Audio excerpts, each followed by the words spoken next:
Okay, good evening mga ka-ERSA. So may pinadala sa atin ditong Panasonic na indoor board, no? Yung fan error siya. Yan, test natin ngayon siya.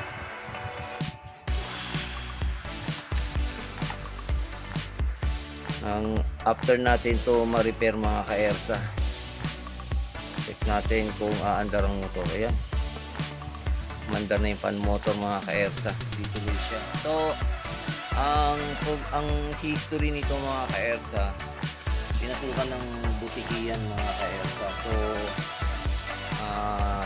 nagpalit na ako ng mga components niya dito, at awa ng Diyos mga ka-ERSA, ayan, wala na siyang error. Tuloy-tuloy na ang indoor fan niya na umaandar.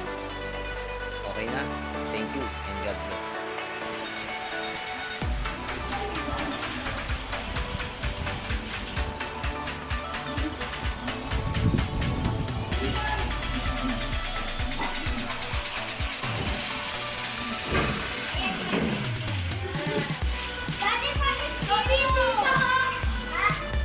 Dito.